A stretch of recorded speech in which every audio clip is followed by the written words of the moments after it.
Muy buenas noches a todos, sean bienvenidos al Club de los Demonios, aquí por Radio Vox 88.3, dándole la bienvenida a la noche rosarina, hablando del análisis político, el mejor análisis político de la ciudad de Rosario, disfrutando de esta bella noche, una de las primeras noches que tal vez tendremos de primavera, poco a poco se va disfrutando el tema de la primavera. ¿Cómo le va, equipo? ¿Cómo anda, Jorgito? Muy bien, muchas gracias por dejarnos compartir nuevamente este espacio y acá dispuestos a llevar adelante una noche de discusión, de debate y tratando de dejar poner algunas cosas en claro Dejando en esta, la huella, hay que dejar la huella en esta Argentina tan convulsionada de estos últimos tiempos. Sí, tan convulsionada. Que efectivamente esta semana se vio de todo. Tenemos Sí. todo, de lo que ustedes quieran. Tuvimos efectivamente una Argentina que si vemos y nos dejamos llevar por lo que dicen en redes sociales, explota en cualquier momento. Doctor Felipe, ¿cómo le va? ¿Cómo le va, mi querido Maro, Jorge, Franco? Buenas noches. Bueno, buenas noches para toda la audiencia y bueno, la alegría de compartir esta clásica mesa de pícaros demonios los sábados, los viernes por la noche. Sí, como debe ser. Como debe ser. Entonces, y el camarada Felipe invita al camarada Marosi. Camarada Marosi. ¿Dónde está el camarada Marosi? En Rafaela, por supuesto. En la ¿Cómo perla anda? del oeste. La perla del oeste. ¿Está por ahí, por favor? Preséntese. Buenas noches, Marino. Buenas noches, Román. Buenas noches, Comodoro. ¿Cómo están? Espero que bien. Por supuesto. Muy bien, acá siempre fantástico. Acá siempre se disfruta de la noche y efectivamente tenemos que discutir sobre la situación económica y la situación de los vetos que se vivieron esta semana bastante convulsionada. Tuvimos marchas, tuvimos de todo, tuvimos derrota. La palabra derrota creo que fue la que más fue tendencia en las redes sociales. Una palabra que habla de derrotas legislativas, habla de derrotas judiciales, habla de derrotas electorales. Efectivamente, como que se va preparando un clima para octubre que ciertos sectores que están vinculados a la oposición parece estar decididos a dejar planteado fuertemente en las redes sociales y eso impactar, obviamente, en el público electoral. ¿Cómo viene la cuestión de los vetos? ¿Qué les pareció? Mira, yo creo que, digamos, esto era la crónica de una derrota anunciada. No había mucho que esperar de cambios, de la tendencia que se viene planteando. Al mismo tiempo también creo que son mecanismos de la democracia que nosotros tal vez no estemos muy acostumbrados a observar, pero son válidos como tales y son legítimos y legales.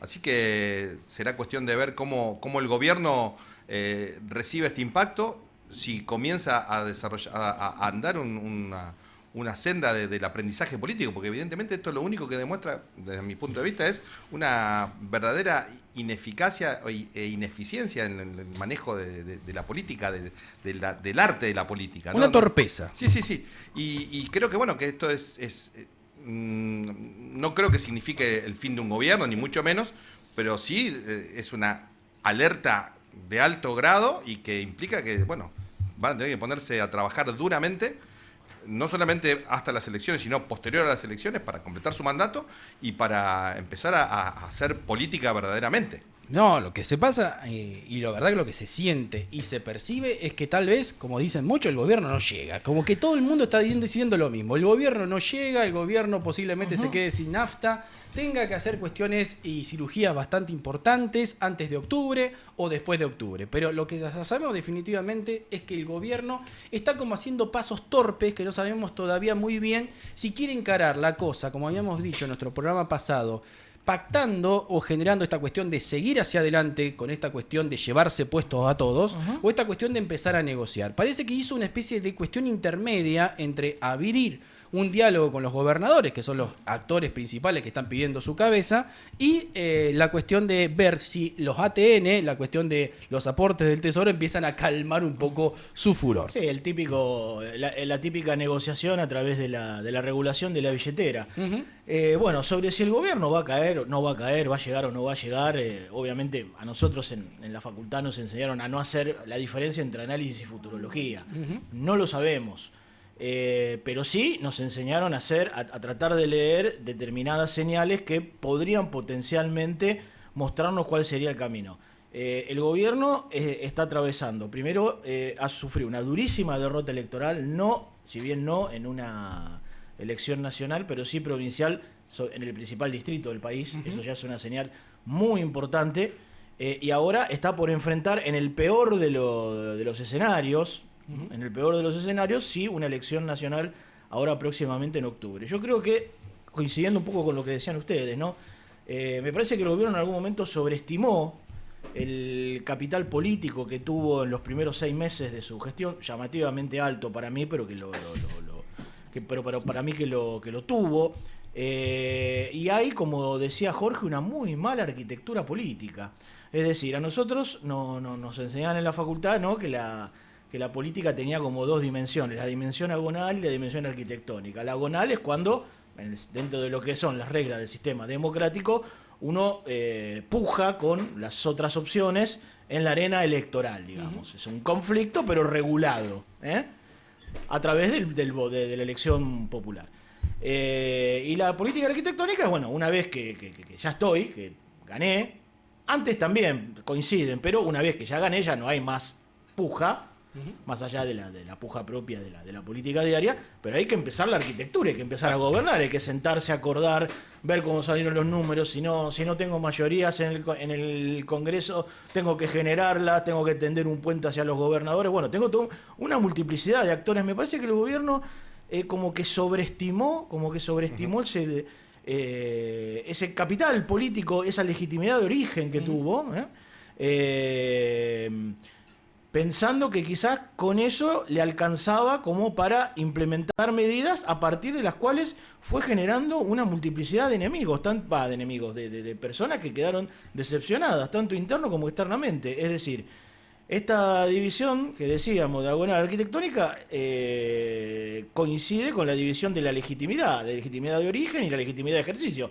Hay un claro problema de legitimidad de ejercicio. Sí, una estructura que parece que se derrumbó ante nuestros ojos. Una pequeña derrota provincial es como que llevó adelante una serie de derrumbes que se vieron principalmente en las encuestas, que se vieron principalmente en toda la percepción que se tenía de Javier Milei, de su programa de gobierno y principalmente su programa económico, que se vincula a quilombos de corrupción, que ya lo hemos visto, y que efectivamente todo eso, que parecía que no le entraba balas al gobierno durante los últimos 6-7 meses, efectivamente como que todo le entró de golpe. Todo le entró de golpe. La cuestión de los audios de Spagnuolo como que fue despertando una serie de interrogantes que ya estaban ahí. Ya estaba la cuestión de Caputo ahí, ya estaban las cuestiones ahí sobre la cuestión del bagaje económico que no se terminaba de ver para dónde se terminaba yendo. La compra de candidaturas, el tema del escándalo Libra, después salió lo del fentanilo, como que se fueron.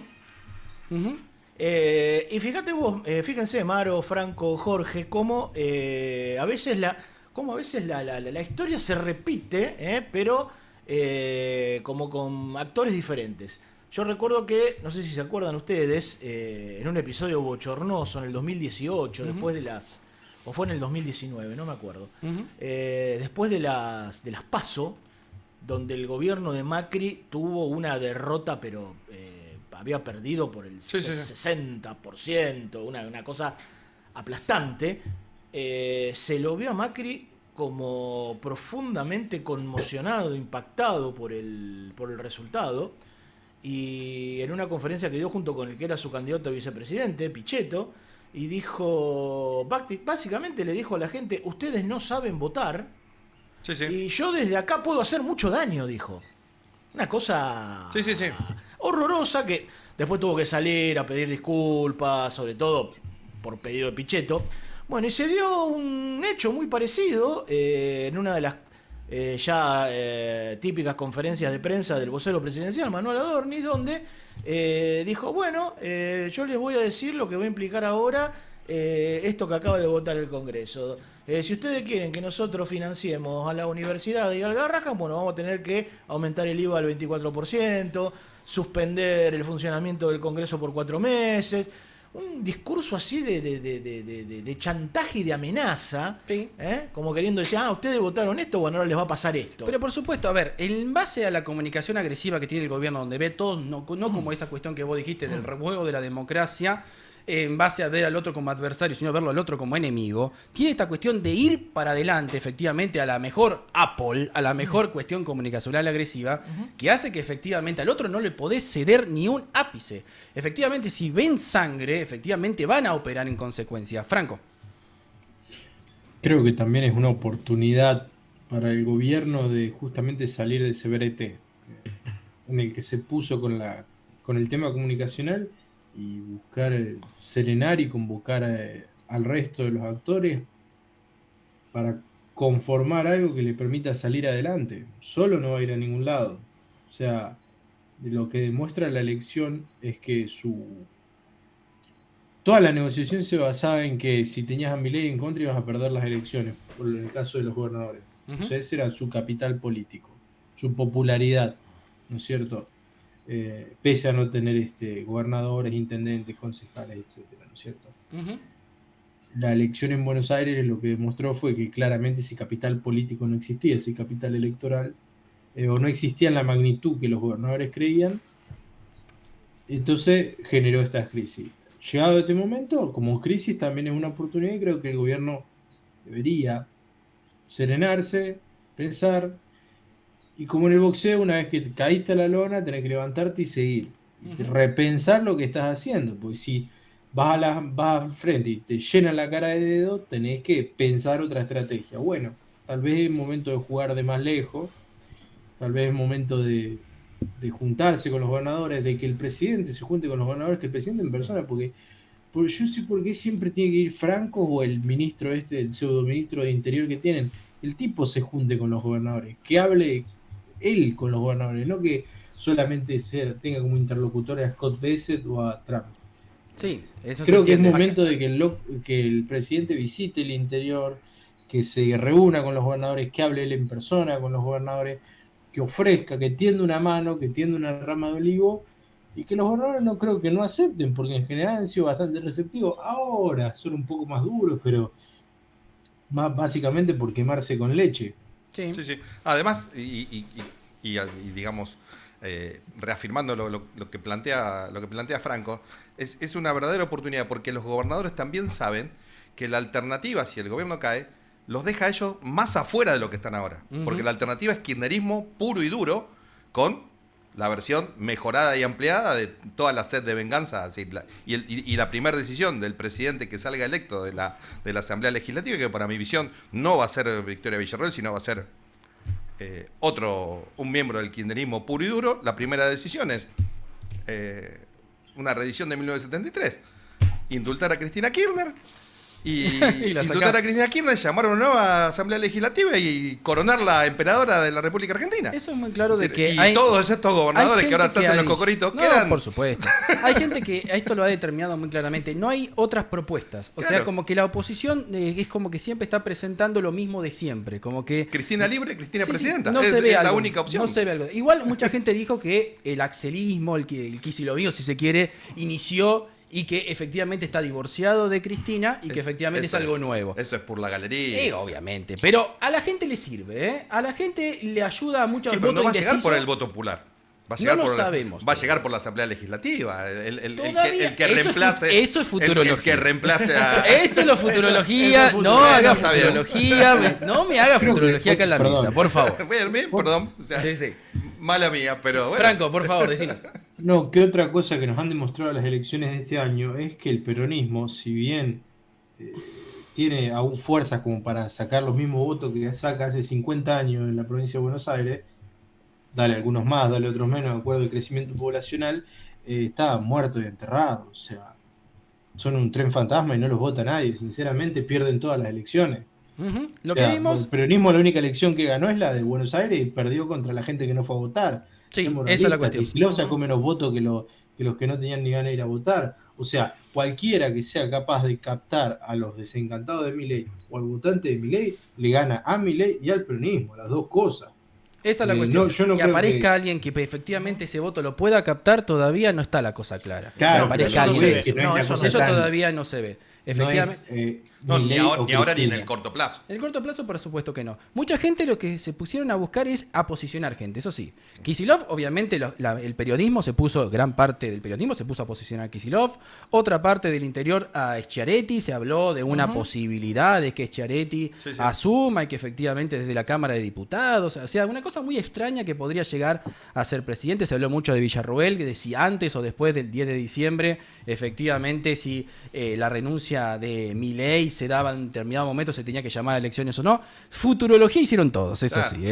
Todos vieron escenarios posibles, todos se posicionaron fuerte para ver ese escenario. Porque efectivamente se vio sangre y como no se sabe qué va a pasar, la mayoría está jugando fuerte para saber en dónde caer. Hagan sus apuestas. Hagan sus apuestas. Yo creo que, sin hacer futurología y en base también al análisis de ustedes, el mejor escenario es que, incluso para estos gobernadores que intentan posicionar una posición, un candidato diferente, es que este gobierno finalice en las condiciones que correspondan, incluso para seguir generando pérdida de capital político que le permita a esta opción diferente del kirchnerismo, diferente del mileísmo, tenga ciertas posibilidades de obtener una victoria. Si no, o sea, es otra vez el vendaval del 2001 o ese tipo de situaciones. Es que todo el mundo está hablando de que se viene el desnaval del 2001. Había mucha gente arriando en las redes sociales, generando esta cuestión de que se viene efectivamente un estallido social. La situación económica no es tan caótica. Y hasta ahora vimos el atravesamiento de la banda.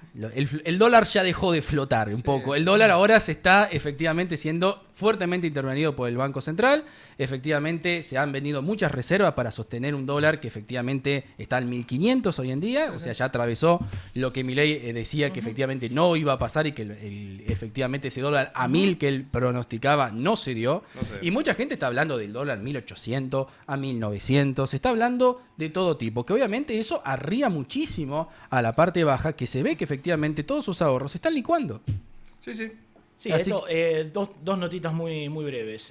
Primero, me parece que el gobierno, los ingenieros políticos del gobierno, si es que los hay, se dieron... Podemos dudarlo. Se dieron cuenta que están lejos de ser lo que quizás ellos pensaban en algún momento que era la facción republicana o el sector republicano, de Donald Trump con un tipo como Steve Bannon, o los ejemplos que trata Gianfranco Casaleggio en Giuliano da Empoli, los ingenieros del caos, entre ellos el de Gianfranco Casaleggio de el Movimiento 5 Estrellas. O sea, el gordo Dan y el otro gordo que tiene el otro programa de economía, donde lo lleva Caputo, no alcanza con un par de programas de streaming para generar legitimidad. Y también hay que tomar nota, y esto es cierto, la situación fáctica de que el propio plan tradicional, clásico de ajuste del gobierno está haciendo lo que hizo en otros momentos, que es empobreciendo a la gente, afectando a la clase media, afectando al trabajo, afectando al trabajador, afectando a la producción nacional, y esto obviamente en algún momento al corto plazo o al mediano plazo te termina costando, seguro. Sí, definitivamente. Así que hemos llegado a las 20:27 de la noche. Vamos a una breve pausa del Club de los Demonios y volvemos después con el doctor Gastón Muti, que va a estar con nosotros hablando efectivamente sobre la reforma constitucional de Santa Fe.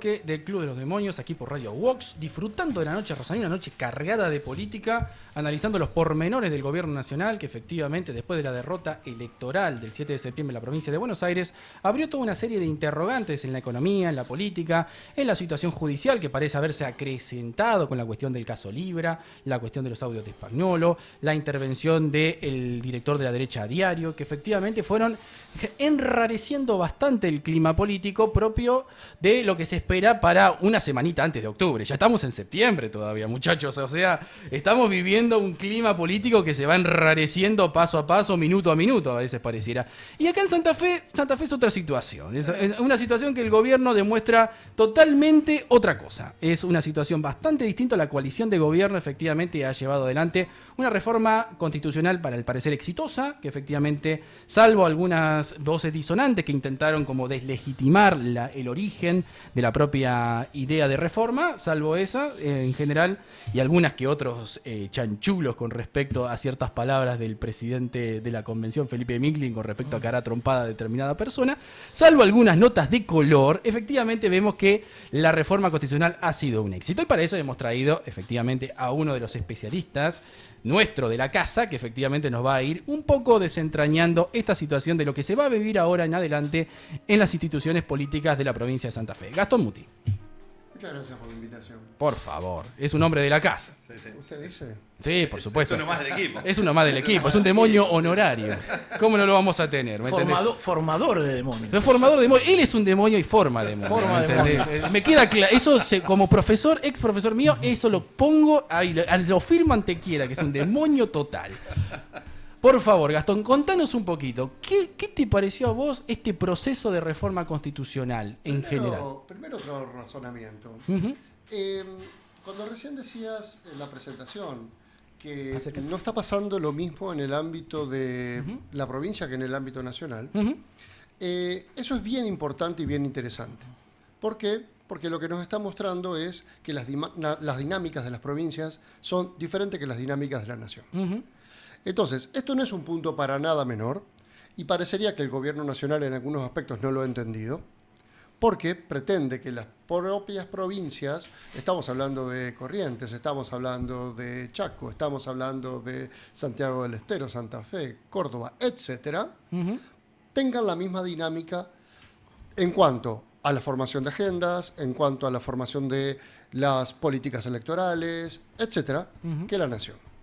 Entonces, ¿qué es lo que se está demostrando en estos últimos tiempos, en estos últimos días, desde las elecciones en la provincia de Buenos Aires, o también en elecciones anteriores? Porque no nos olvidemos que no tuvo una buena performance la Libertad Avanza en otras provincias de nuestro país. Lo que se está demostrando es que las dinámicas de las provincias no son idénticas a las dinámicas de la nación y tampoco son idénticas las dinámicas de las provincias entre ellas. Entonces eso es un punto del cual tenemos que partir a la hora de poder entender por qué pasan ciertas cosas en el ámbito de la política santafesina que no pasan, por ejemplo, en el Congreso de la Nación.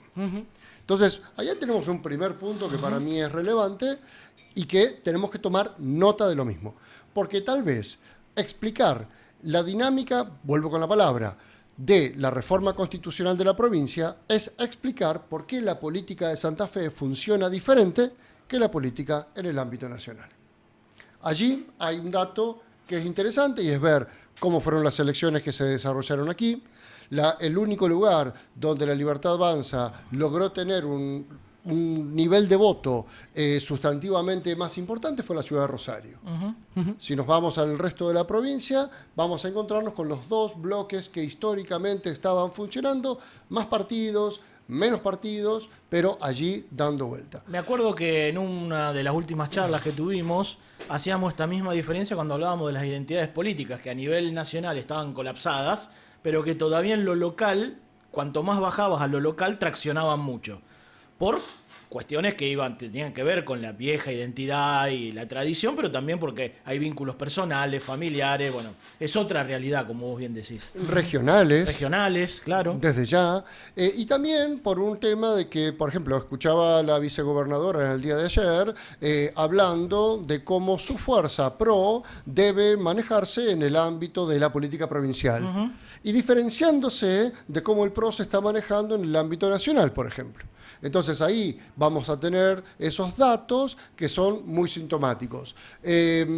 Por ejemplo, nuestro gobernador Maximiliano Puyaro no es Cornejo. No. Nuestro gobernador Maximiliano Puyaro no es el gobernador de Chaco, Sdero. Entonces, tenemos diferencias en cuanto a cómo se posicionan también ellos y tienen que ver con la forma en que la política de Santa Fe se está desarrollando.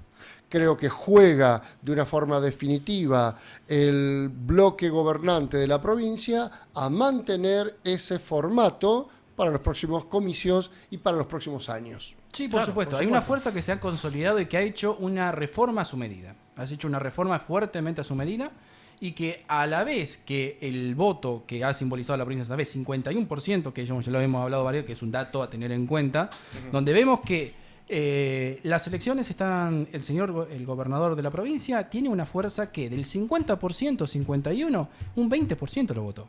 Y aún así, ese porcentaje ha logrado hacer una reforma constitucional exitosa, ha logrado efectivamente consolidar su poder, y como muchos especialistas dicen, tenemos puyarismo para rato. Sí, tenemos además, una fuerza política que se ha consolidado y tenemos para rato. Además, también en relación a lo que bien decís, es decir, creo que lo que le favorece también al puyarismo es que su proyecto es netamente provincial, no tiene ninguna otra aspiración fuera de la provincia. Por el momento es así. 100% enfocado en la provincia. En cambio, Yarlora, Schiaretti tienen otra visión, Cornejo tiene otra visión, Salta tiene otra visión. En cambio, el puyarismo tiene una dedicación exclusiva a Santa Fe. Mi percepción es que la idea es, si somos muy convincentes y muy sólidos en el territorio que manejamos, después podemos hablar de otra cosa. Claro. Pero mientras no tengamos esa percepción, tenemos que construir en este ámbito. Sí. La reforma de la Constitución, primer dato sintomático. Sistemáticamente, desde el año 89 en adelante, hubo reformas fracasadas por la gran mayoría, por no decir todos, los gobiernos provinciales. Desde Reviglio en adelante, hemos tenido proyectos de reforma constitucional y siempre fracasaban por no alcanzar un consenso al interior de las propias fuerzas políticas. Y en muchas oportunidades, por no alcanzar un consenso al interior de la fuerza política que en ese momento fuera predominante. Estoy pensando específicamente cuando ni siquiera Carlos Reutemann pudo llevar adelante la reforma constitucional en la década de los 90.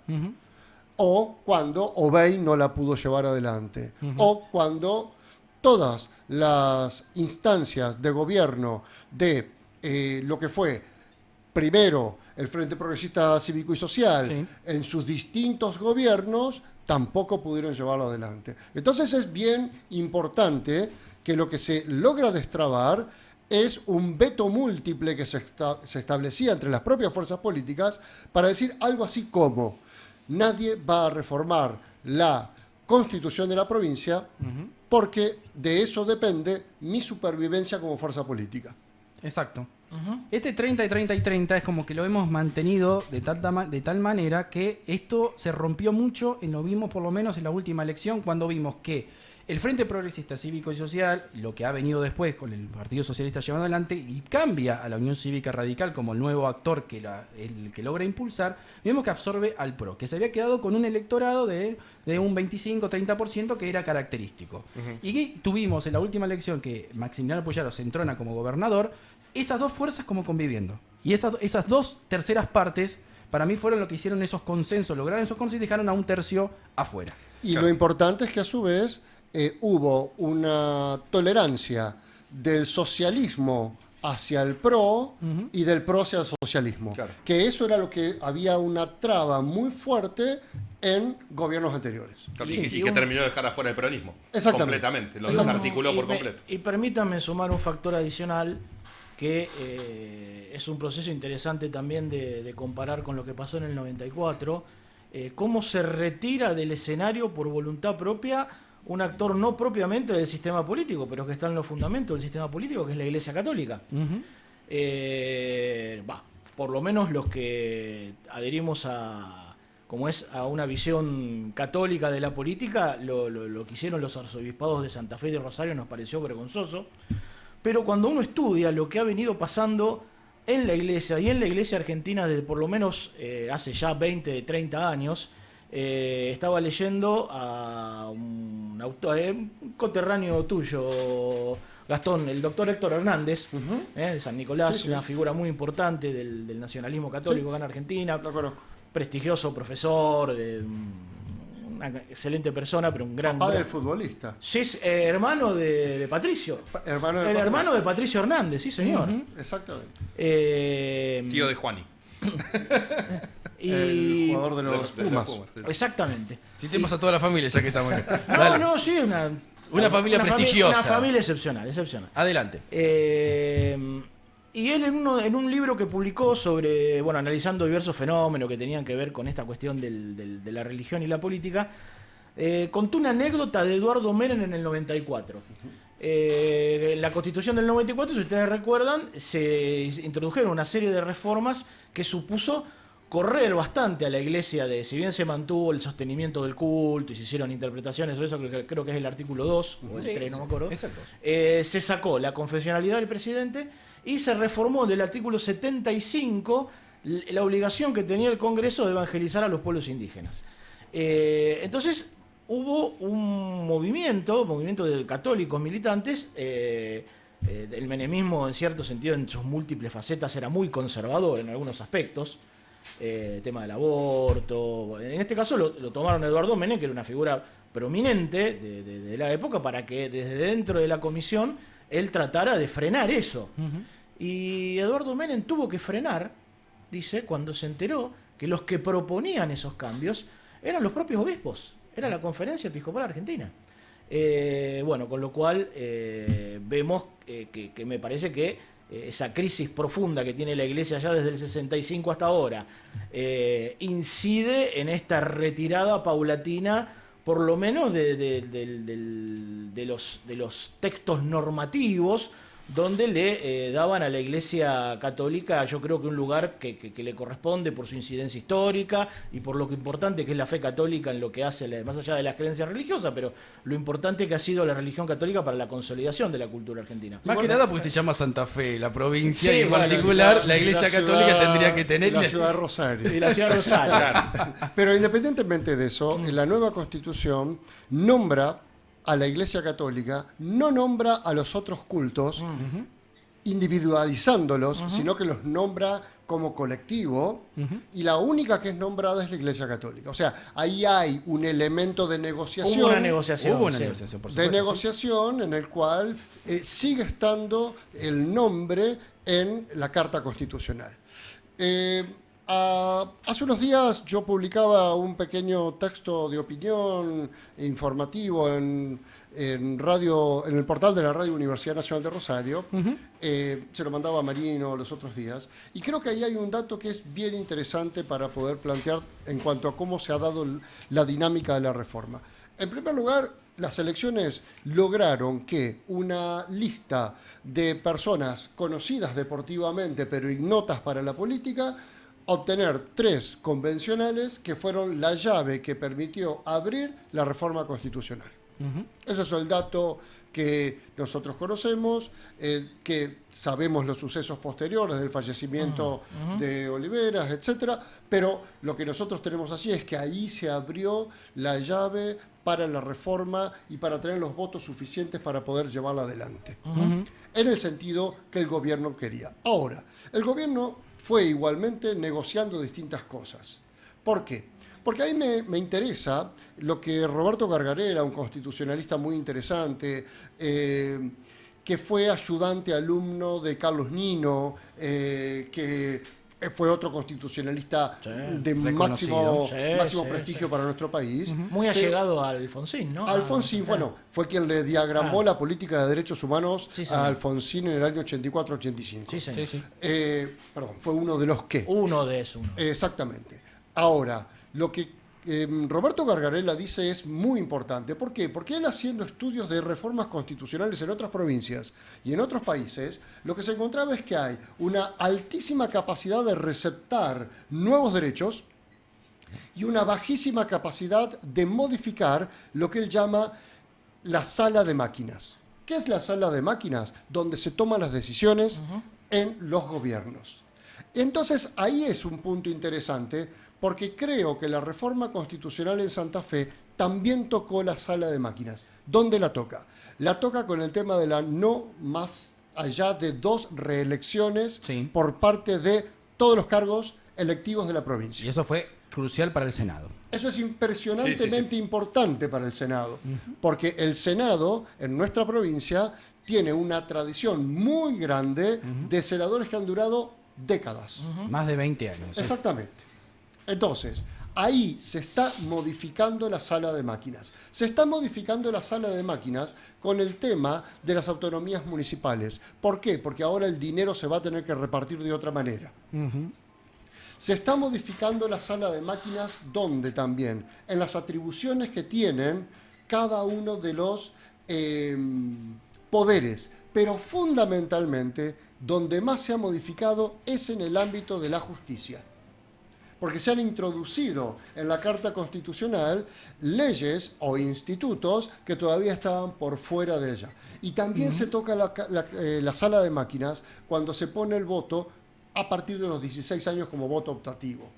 Son todas modificaciones del sistema de toma de decisiones. Entonces Gargarella lo que nos dice, y adhiero, es que observar la praxis constitucional nos va a decir realmente hasta qué punto la incorporación de esos derechos van a ser una realidad o van a ser solamente una letra que está planteada en un papel.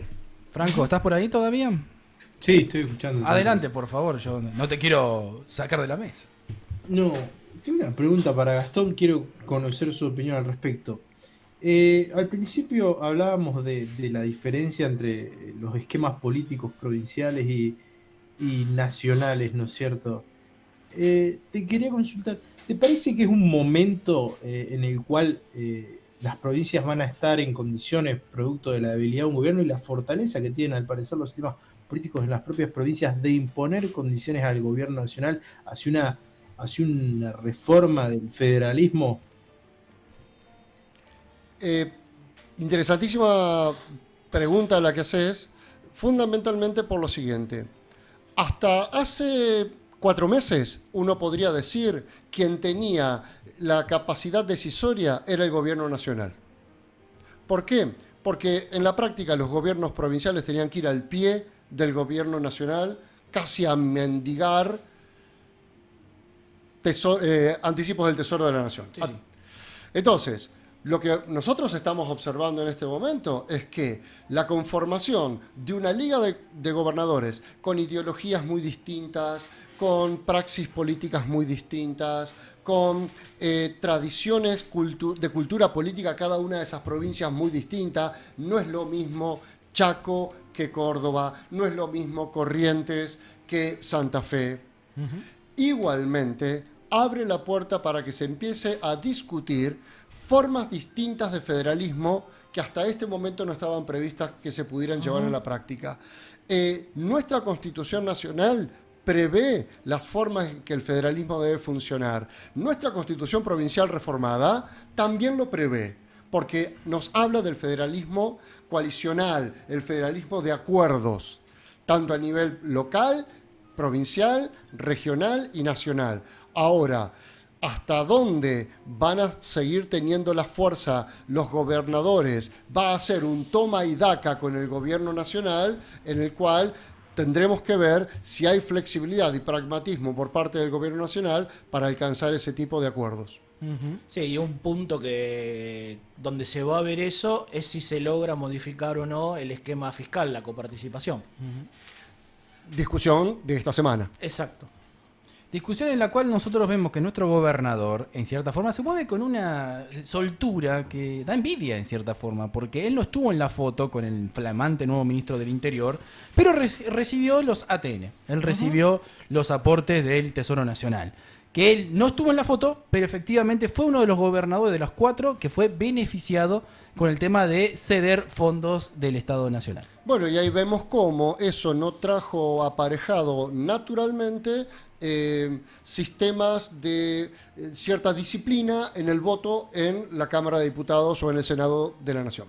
Es que permítanme, en la sección de los chismes, las malas lenguas de la política. Suya, que no es tan buena. Sí, recuerden, mis fuentes muy malas. Mis fuentes, pero no malas, totalmente cuestionables, aborrecibles. Claro. Me estaban diciendo que Puyaro había logrado, o Puliaro, como le gusta decir Puliaro. a Pani, Pularo, como Scioli, que cada vez que dice Scioli yo no sé a quién se refiere a Scioli, pero me deja en offside.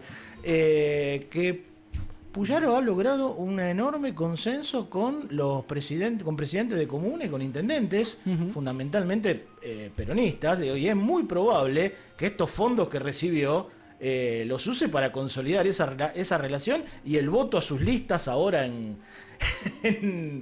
en octubre. Por supuesto. Con lo cual el gobierno nacional, al liberarle esos ATN, lo que hizo fue asegurarse que probablemente pierda las elecciones de Santa Fe. Esto es algo que tendremos que Aparte poner de otros arriba factores, de la mesa. ¿no? Esto es algo importante que hay que dejarlo arriba de la mesa. La elección de la Libertad Avanza, de poner un chico de 24 años sin experiencia, enfrentándose a una vicegobernadora que es archiconocida, que efectivamente cuenta con todo el aparato provincial atrás, esto es algo que implica que hay algún tipo de entendimiento entre el gobierno provincial y el gobierno nacional a la hora de las elecciones. Hay un entendimiento que tal vez nosotros no veamos, pero O mala praxis. puede ser mala praxis, pero también podemos ver que esta gente, hay cosas que ha elegido, por ejemplo, la Libertad Avanza en la provincia de Santa Fe, ha elegido como su antagonista al peronismo y no al gobierno provincial. No ha elegido a ningún actor para pegarle, salvo creo que uno del quinto de la lista que le pegó en cierta forma a Puyaro, pero la mayoría es hablarle a un peronismo que efectivamente en este momento lo está liderando Monteverde, lo está liderando una persona que ni siquiera es de ese espacio. Eso es una cosa igualmente también yo creo que, independientemente de la mala praxis política del gobierno, yo creo que en esto de la arquitectura política que hablaba más temprano Román, yo creo que el gobierno, ese número mágico de 96 diputados, creo que es para blindarse 86. de un posible juicio político, ese tipo de cosas, no era con gente de la Libertad Avanza, era con gente mayoritariamente de otras fuerzas políticas. Entonces, este nivel de acuerdo, que lo dinamitó, nadie sabe por qué, era el camino que debía recorrer para llegar a ese número mágico de 86 diputados. Entonces, ahí es donde está lo que no se entiende de esta mala praxis. La pregunta de la noche, Gastón, ¿vos considerás que están dadas las condiciones para ver el primer juicio político a un presidente de la República en nuestra historia? Yo creo que no. Porque creo que hay vamos a encontrarnos en las próximas semanas, posiblemente con que ya uno empieza a escuchar un retraimiento por parte de economistas, un retraimiento por parte de ciertos sectores de la política en decir, esto no tiene que ser el 2001, esto no puede pasar de la misma manera, y somos nosotros los responsables de que esto suceda de una manera u otra.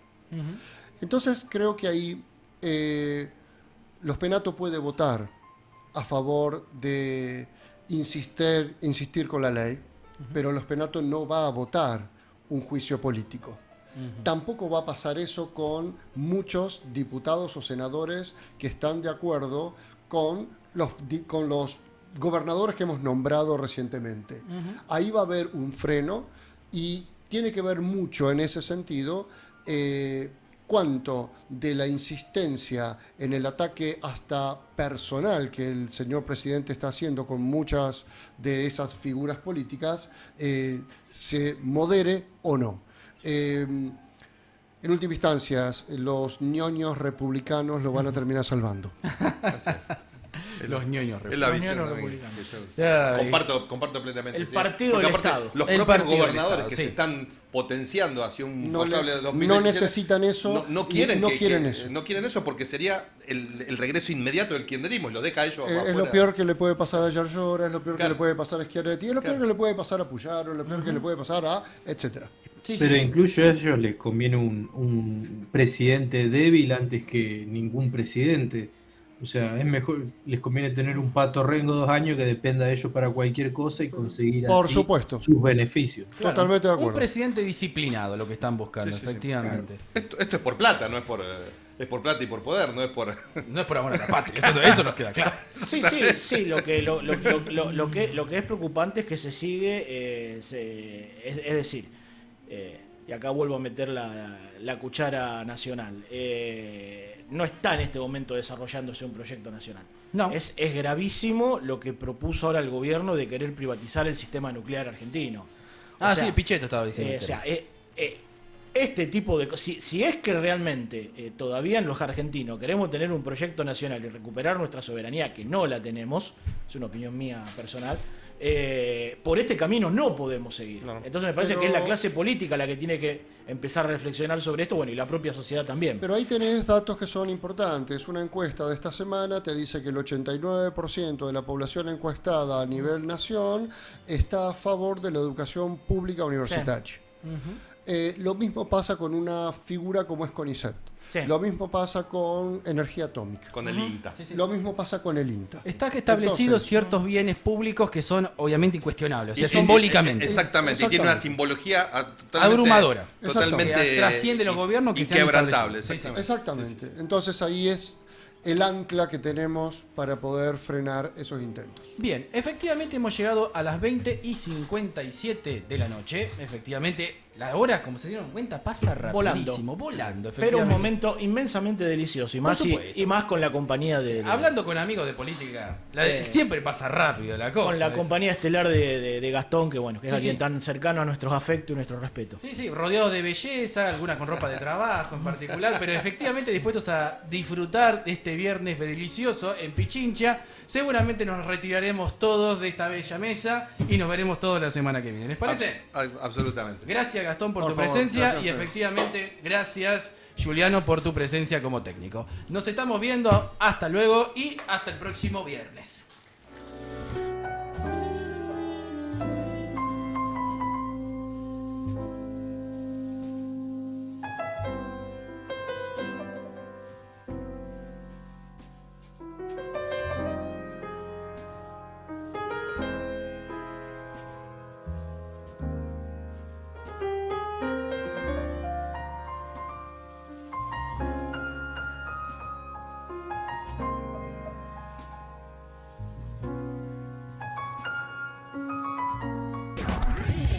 Vanguardistas, innovadores.